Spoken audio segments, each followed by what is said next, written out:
Hello everyone. I'm Josh Graml. I'm the Journeyman Supervisor in charge of the Brickyard, and to my right...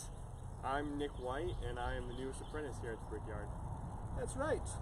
And we're doing a Facebook Q&A live stream, so it's like you're virtually in the Brickyard. If you've never made it down to the Brickyard, well, I'm sorry to hear that. It's a little cleaner doing it this way, but we thought we'd take about half an hour or so and answer any questions y'all folks might have about bricks, and tell you a little something about what we do. So the Brickyard, which is one of the oldest trades that we got here at Colonial Williamsburg, we were put together so that we could create the bricks for the restoration work that was being done in the 1920s through the 40s and 50s, and then we decided may as well keep the Brickyard around. It's an important piece of colonial history, the bricks being made here in Virginia, and so to that end, we make all the bricks that we use for restoration projects, new construction. If other historic sites, if other museums need bricks, we're also able to make bricks for them as well. A good year for us is about 20,000 or so bricks, all made out of locally available clay, brought to us from maybe about 10 miles away or so. We cannot dig up the historic area for the amount of clay that we need. There's still a lot of archaeology that has to happen here, so we get our clay from just outside of town. But that's the only thing that goes into a brick is just clay. So if you're somebody who wants bricks in the 18th century and you got deep pockets, you hire a brickmaker. We can come make bricks on your site. Anything you'd like to add there, Nick? Yeah, I think that's the most important thing to keep in mind with a brickyard, is that in the 18th century they are mobile operations. So we're moving around from place to place, making bricks, doing the entire process right on the customer's property. There's no permanent brickyard here in Williamsburg where everybody comes to buy their bricks. We'll come to you and leave you with the finished product at the end. It can be as big or as small as it needs to be, depends on your project. So you think about some of these really big public works projects that were undertaken in the 18th century, say the Wren building of the College of William and Mary, building the Capitol building at the end of Duke of Gloucester Street. You're looking at hundreds of thousands of bricks being produced over the course of sometimes several years. So you have to be able to afford to keep that brickmaker around. And really, the bricks per unit aren't that expensive. It's the resources you have to make the bricks that are important. So we mentioned clay. What else do we need to make bricks there, Nick? What do you think? Well, as far as I know, all that goes into a brick is just clay mixed with water to get it soft enough to mold. So molding a brick is a pretty simple process. We'll take our wet clay, mix to the right consistency, and pack it into a mold like this.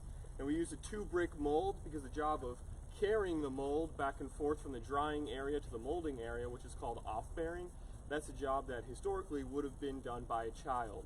So a mold any bigger than 2 bricks would have just been too heavy for a child to carry. And you got to think that in the 18th century, people in a brickyard are working much longer hours than we are today. 12 to 14 hours a day in the hot Virginia summer, just carrying bricks back and forth. So 2-brick mold is what we use here. To get the clay to the right consistency for molding, I mentioned we mix it with water. We do that by treading the clay, which is walking through clay with water poured over it, walking through it with our bare feet. Just walking back and forth, getting it to the right consistency. We want it smooth and pliable so that we can then pack it into these molds, which are then carried out into sand beds where they'll sit out and dry in the sun for a couple days. I kind of miss that treading. It's very zen. It's very zen. It is relaxing.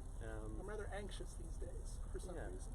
Yeah, it's nice to feel the clay between your toes. It is. It's relaxing. Another thing you're going to need is a lot of firewood, which of course Virginia is going to be able to provide. But remember that with the amount of building going on just here in Williamsburg, we're going further and further afield for our firewood, or really any wood at all. Anything you might need for building.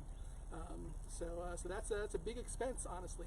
We don't make the switch over to coal for brickmaking here in Virginia really until about the turn of the 19th century.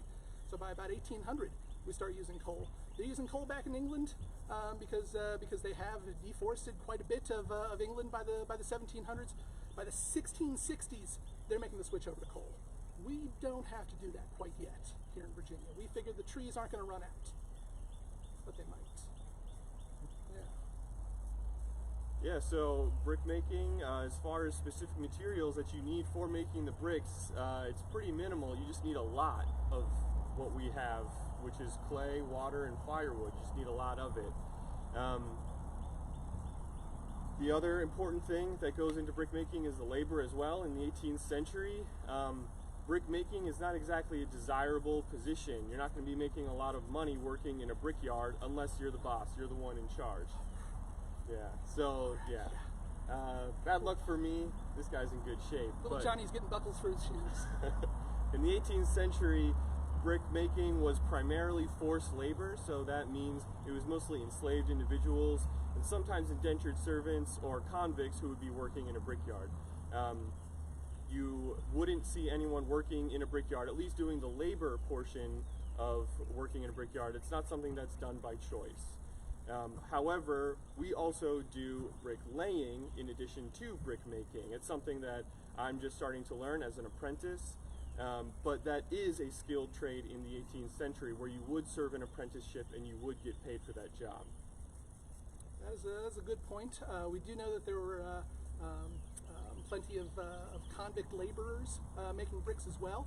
A good example is a fellow named William Webster, who was making bricks up at Mount Vernon for George Washington. He's a convicted watch thief, sent over to the colonies to kind of pay off his debt to society. And Washington's people purchases his contract when he lands here in Virginia, and they put him to work as a brickmaker because he had prior experience. I would like to think that he was a better brickmaker than he was a watch thief, but we do know from runaway ads in the papers here in Virginia. Washington puts ads in the paper saying that William Webster has run away, I believe on at least 2 occasions, and he warns folks that they should look for him in taverns, which I guess William Webster had a bit of a problem. Not an uncommon place to be finding brickmakers or bricklayers. That's where I'm headed after this. Yeah. So we've got some questions for you, brickmakers. All right. Awesome. William and Madeline were wondering, where do you get the clay from? So all of our clay is, we get it from a local quarry here about 10-15 miles away from Colonial Williamsburg here. But however, in the 18th century, the clay would just be dug up right on the customer's property. But like Josh said earlier, there's still ongoing archaeology here in Colonial Williamsburg, so we can't be digging up pits for clay year after year, so we just have it delivered to us now. And Harvey was wondering, how are the bricks you make different from 19th century paving bricks, i.e. the ubiquitous bricks in metropolitan areas? That is a good question, Harvey.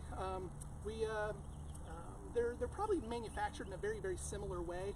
By the 19th century, you find that a more sturdy structural brick is going to be necessary, both for things like paving, for railway trestles and bridges. The bricks that we make would just eventually vibrate apart from that kind of stress. So in the 19th century, they do start producing bricks that are going to be a little sturdier for these. We know that in England they're finding deposits of clay that work really well for that. We know here in North America, oftentimes they're just using really well-fired brick for that sort of thing. So when you're firing bricks, you're not putting them into a kiln. Don't really picture an oven. You're stacking up all your sun-dried bricks, lighting fires underneath that stack. That's kind of what we're standing in front of right here, which is our kiln, or what we would refer to as a clamp. These tunnels down here where the fires went, the bricks that make up the tunnels themselves, they're a really dark, really dense brick, like this one here. What we would refer to as a clinker brick. That's what we're using for paving in the 18th century, and likely that's what they start out paving with in the 19th century until the advent of stronger structural brick that you find. Emily wants to know, how do you make a red brick? So a red brick is made out of the same material as any other brick here. Like Josh just mentioned, we get really dark bricks here, like that. We get a full range of colors. We'll get some lighter bricks here, like this orange colored ones, which we call salmon bricks. And then we'll get what you mentioned, some more red bricks. Now it's all made out of the same clay. The color just depends on the temperature that the bricks are exposed to. So when we fire our bricks in our clamp here, there's going to be a variation in temperature. There's no way to get a complete and even heating during our firing. So the bricks that are right down in the tunnel closest to the fires are going to be the darkest. The ones on the edges that aren't as close to the fire will be the lighter orange colors, and then the red bricks are just going to come in that sweet spot where they're exposed to just the perfect amount of heat. Stephen was wondering, are you working on making bricks for any particular projects right now within the historic area? Within the historic area, not right now. Last summer was the first time we were kind of turned loose to make bricks for other museums, mostly. So we had folks from a museum in North Carolina that wanted some bricks, and they were an interesting case in that they wanted their bricks to match perfectly. They didn't want to use the local clay that we've got here in this part of Virginia, so they actually brought their clay up to us, and I'm afraid you folks at home can't see this. It's right behind the camera we're using to shoot all this. But we've got probably about 80 bricks from the clay that we got from the folks in North Carolina. Another job was for a project in Pennsylvania, a town called Trapp, not too far from Philadelphia as the crow flies. But in the last couple of years, we've been making bricks for a lot of projects here at Colonial Williamsburg. If you go back far enough from when I first started back in 2008, we were making bricks for the coffee house at the end of Duke of Gloucester Street. We also produced all of the bricks that you see if you go visit the blacksmith shop and the tin shop. So the Anderson Armory site. We made all the bricks for those projects there, whether it was the tin shop itself, whether it was the sheds behind it, all of the forges at the blacksmith shop. This year we'll probably be making some for fire rings, for outdoor programs that we do in the winter time. So that's a specially shaped brick that would create a ring shape when you lay all the bricks out. So that, as far as we know, are the bricks that we'll be making. But who knows? There could be some projects in the future, and they'll tell us we got to make X number of bricks for a given project, and that's always kind of exciting because our guests do the treading, like Nick mentioned earlier, in the clay, so they have a part to play in making bricks for the ongoing restoration here at Colonial Williamsburg. And then it's nice to be able to see your work that you're sweating over all summer long, turning into something here in town, which is kind of nice. So Craig and a number of other people were wondering, how many bricks does it take to build a standard house? So, kind of a trick question. The average house in Virginia would have no bricks in it. Unfortunately, the average Virginian is going to be a rural farmer who can't afford bricks. In the 18th century, bricks are a very expensive building material. But if you're talking about just here in Williamsburg, it is actually required by law that every house has a brick foundation and a brick chimney. That'll run you from about 30 to 40,000 bricks for just the chimney and the foundation. Now, if you're talking for a full brick house like the With House that we have here up on the Palace Green, a very expensive project. There are almost over 250,000 bricks in that house there. So Jessica was wondering, what would the cost sort of difference be between building a house of one size in wood versus brick? Are you aware? Yeah, as a matter of fact, we are lucky in that the carpenters did the math on that, which is good, because brickmakers and math, holy smokes. The carpenters a couple of years ago figured out that it costs about 3 times as much to build with brick, say, building with wood. So if you're looking at a really fancy big brick house, that's going to set you back an awful lot of money. The price of bricks doesn't fluctuate much in the 18th century, but it's really difficult to kind of turn 18th century money into 21st century money, as you can imagine. But the house up the hill, which I often point at, but I'm afraid the camera's just going to look at our ugly mugs, I'm afraid, the entire time. You'll have to imagine it. We've got a house up the hill there that's got a brick foundation, 1 chimney, that does probably run about 30 to 40,000 bricks. Those bricks alone end up costing somebody probably about 25, maybe 30 pounds with the going price of brick in the 18th century. And honestly, if you're a tradesman starting out in life, you can expect to make 25 to 30 pounds maybe a year as your yearly income. So Mr. Taylor, the owner of that property that y'all folks can't see, He's a very, very wealthy planter. He's got a lot of money behind him. He can afford to build something like that. Going back to Nick's earlier point, the average Virginian here is as a freeholder running a relatively small farm, no bricks at all in their property. Everything they build, they're building out of wood. So if they can go chop it in the woods, that's what they're doing, and that includes the chimneys, which strikes me as a bit of a fire hazard, but not the most sensible material. No, chimneys. no, but it'll do. It'll do. In a pinch. Yeah. Hey, you got a carpenter bee. So Liliana and Maddox and also Roseanne were all wondering how long do bricks last? So bricks can last essentially forever. A well-fired brick, we find archaeology digging up old bricks out of the ground, and that's a really good sign of where bricks were fired, or where a brickyard is. You'll find what's a lot of brick fat, which is essentially just broken brick that has lasted hundreds of years, so that we can dig it up and find these footprints of kilns and foundations and that sort of thing. If you're talking about an under-fired brick, that might not last as long, especially if it's placed outside. A good bricklayer would not use an under-fired brick, or a salmon brick like this would not lay a brick like this on an exterior wall where it's going to be exposed. A brick like that is much more porous, and over time it'll take in a lot more water. And water can really damage bricks, especially with freezing and thawing cycles. Those bricks will soak up water like a sponge, and then in the winter that water will freeze and expand, and over the years those bricks will start to crack and fall apart. So an under-fired brick would just be used on an interior wall, and it'll last just as long as any other brick, as long as it's in the right conditions.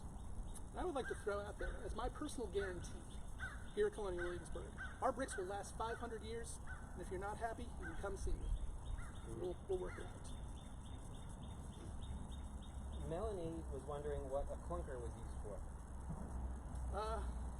Clunker, hey? Clinker brick. A clunk. Well, you might be going with clinker brick, which is the really hard-fired dark brick, and it's there we go. Thank you, Nick. That's a really well-fired brick. Unfortunately, it's a little brittle. Very, very waterproof, but you're not able to cut it. You can't shape it. If you need half a brick, that's not the one you're going to reach for. Oftentimes, they're used for anything from paving to exterior work. As long as you keep them as a full brick, you're fine. We also find them down in the cellars, the foundations, places that here in Virginia tend to be a little on the wet side. So those things will repel water relatively well. The interesting thing about clinkers, it comes from the noise they make. It's from the salmon bricks, those under-fired bricks. By either tapping them with a hammer or knocking two bricks together, we can listen to it, and that'll tell us how well fired it is, and then we're able to rate them that way, because they will be used for different parts. Aaron was wondering how many years you've all been making bricks. Well, I just started here in January as the newest apprentice here in the brickyard, so I don't have quite as much experience myself as some of the other brickmakers here. I've been here now 13 years, making bricks and laying bricks. We have two other guys who are safe at home right now. One's been here about 2 years. Another fellow's been here now 10. This is his 10-year anniversary. We gotta get him a cake or something like that. Should. I can't believe we haven't thought of that. Man, and then one of us can jump out of it. Hey, he'd like that. That means more cake. Yes. Yeah. So speaking of cakes and baking, Yes. we're wondering, do you have to bake the bricks? You do here in Virginia. We've got to bake our bricks here in Virginia. You got to get them hot. We get them somewhere, the perfect temperature is about 1800 degrees. We get them somewhere around 2000 degrees. Again, those are those overcooked ones. And we're doing that not really to necessarily make them harder, better bricks, but really to make them waterproof. So when you bake your bricks, what you're doing is you're vitrifying the clay. You can look that word up later if you'd like. But basically, it's sort of the same thing as any other ceramic being turned from clay, which is going to be kind of squishy, into a brick that can now withstand wet environments. So we got to bake our bricks here in Virginia because we are kind of a rainy, wet climate. But you go out west, you go out to Arizona, to New Mexico, parts of California, where it's nice and dry. It's a dry heat. You can just use sun-dried bricks. They're called adobe bricks, and they'll last just as long, hundreds of years as these well-fired bricks. But they're in a different environment. If you think about the weather in, say, Arizona versus the weather here in Virginia, very, very different in terms of moisture. You can get away with a sun-dried brick out there. Oftentimes there's a little bit of fiber added to adobe brick, and that keeps them from cracking and from falling apart in the sun. Every year you have to apply, or every other year maybe, you have to apply a plaster onto the outside of those bricks because you want that plaster to come off the adobe bricks. You don't want the adobe bricks to come off from the little bit of rain they do get. But yes, we do have to bake them, and normally we do that in November here at Colonial Williamsburg. So if anybody's in town this year in the teens of November, I believe it starts the 18th of November, that's when we are tentatively scheduled to burn our next batch of bricks. So you can come down and see it. Denise was wondering, with all the physical labor you have to do, how uncomfortable can it get in the summertime? In the summer, it can get immensely uncomfortable. I mean, it's just like doing any sort of yard work outside in the hot weather. Virginia is known for its beautiful humidity, which we get to work in every single day in the summer. So, you know, in the summer when we're treading and moving bricks, you might not see us all done up in our fancy waistcoats. Ooh, yeah, I mean, yeah, double buttons over here. Brought out our best for you folks. But in the summer, we probably wouldn't be all done up like this. It's just too hot to work in. 100% of our job is done outside. So when it's really hot, so are we. Speaking of that, or not, Steve was wondering, what's the largest firing you've ever done? All right, Steve. The largest firing we have ever done here at Colonial Williamsburg, as this iteration of the Brickyard, where it's interpreted, where we're in costumes, was in the fall of 2015, I believe, and that was 27,000 bricks. And that was then a clamp. This type of kiln is referred to as a clamp. We can usually judge how many bricks we've got within the stack of the clamp itself by how many tunnels we've got. That thing had 9 tunnels. It got us dangerously close to the shed that I'm afraid is off camera, that you can't see. If we had gone 1 tunnel more, we wouldn't have been allowed to burn that kiln. It would have been just too close. So a 9-tunnel kiln was the largest one we ever did, and it was about 27,000 bricks. That was actually so much work that we were delirious. We don't even really remember how tough it was to do it. But it was an awful lot of firewood. You think about the fuel these things are consuming, entry might be doing. We know from available records that when Thomas Jefferson is having bricks made at Monticello, his brickmaker is burning sometimes over 100,000 bricks for him all at once. So great big stacks. You know, you're talking dozens of tunnels running through it. So it's a scalable project. It's an awful lot of work though, the bigger it gets. But the bigger a kiln, the bigger the clamp is, the more efficient it burns, the better the results are we have found. Jordan was wondering how long it takes to make a brick.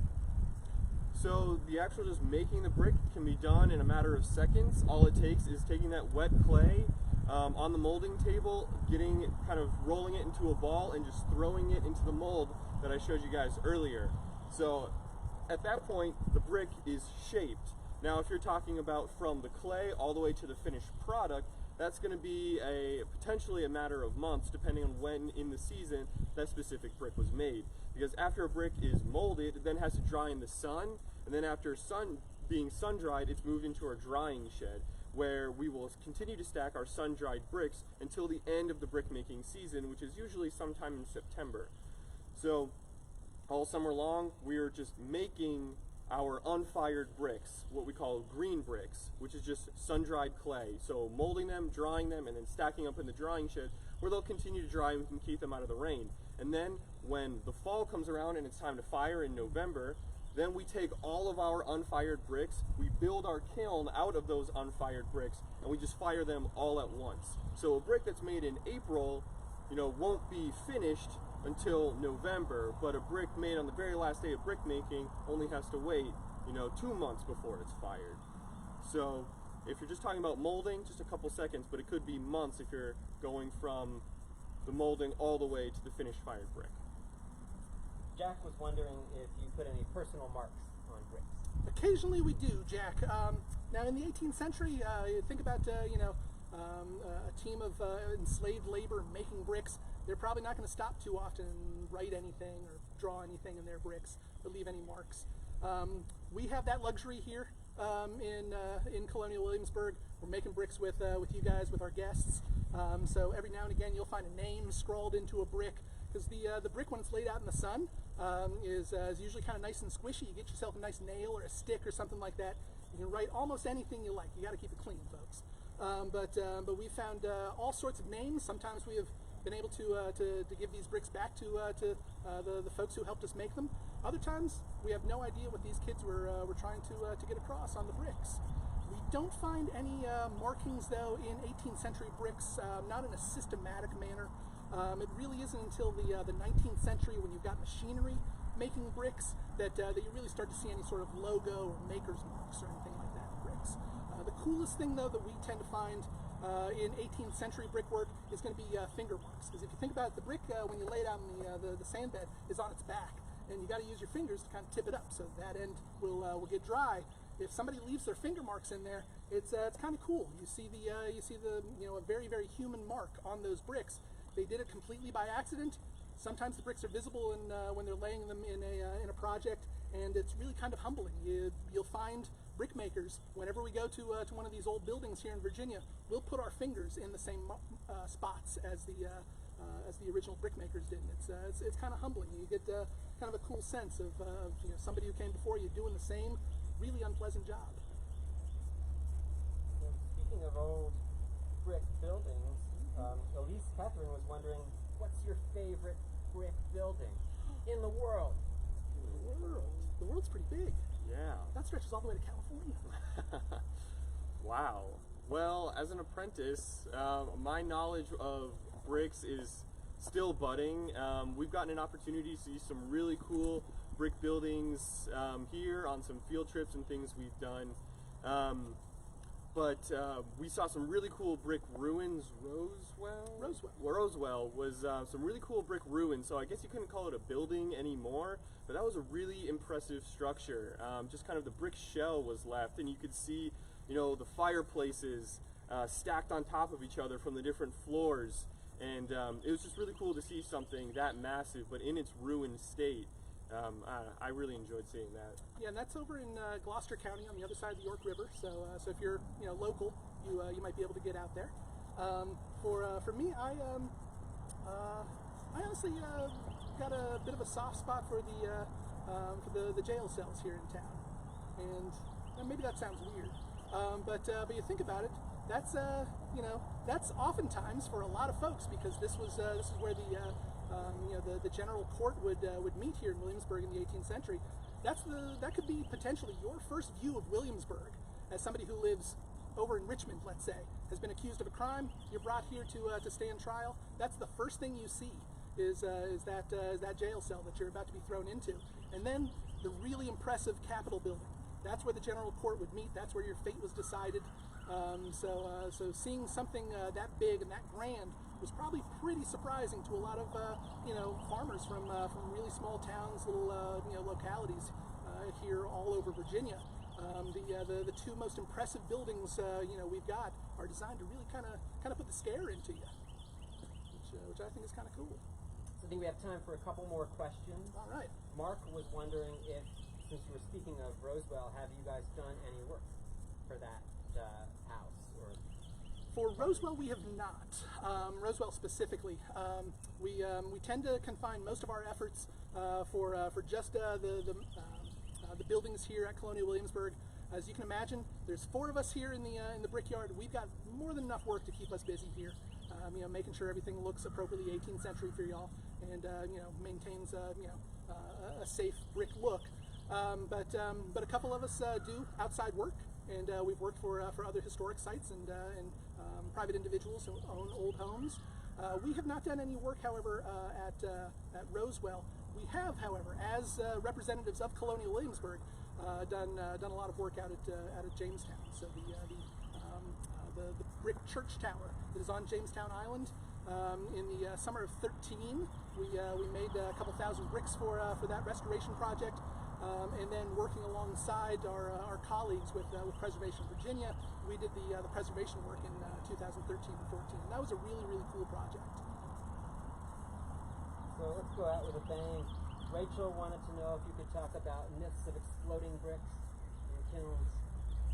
Well, the closest thing, I haven't observed anything like that myself. The closest thing is if you heat up the kiln too fast, you run the risk of cracking bricks because all of those bricks, they are sun-dried bricks, but they still retain a little bit of moisture in them. So the first stage of firing our bricks is going to be to expel all of that excess moisture from the bricks. So we start off with very small fires at the beginning just to get rid of any moisture. So for the first couple of days, you'll see a lot of steam coming out of the top of the kiln. And if you do happen to build the fires too hot too quickly, then you do run the risk of cracking bricks. I'm not aware of any of them exploding. They will make a popping noise. Okay. And then as we're tearing apart the kiln or the clamp later, we will find bricks that, you know, burst basically. Don't imagine it as, you know, some sort of concussive blast that's going to, you know, knock us all down or anything like that. It's all contained within the stack itself, so you'll hear them popping here and there. And we always joke that everybody loves an explosion, but that's your summer's worth of work in there. So you gotta really be patient with firing the bricks. If you start to hear one or two of them popping, oh, you've gotten a little too hot, like Nick was saying, you kind of back off how much fuel you're throwing into the kiln, and you can usually safely bring it down.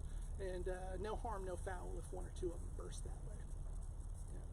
Well, thank you, Nick and Josh. Do you have any final words of wisdom? Yeah, we appreciate all of y'all joining us and all the great questions we got. We hope that when Colonial Williamsburg reopens, you folks will come down and help us out. You know, lend your feet to the project. You can tread the clay. We do have a place where you can wash up when you're all done. If that's not your thing, you want to stay clean, we'll let you off bare. You can take the bricks out to the sand beds, and then maybe you can leave your mark in the brick as well. Just keep it clean. We're Family Brickyard. That's right.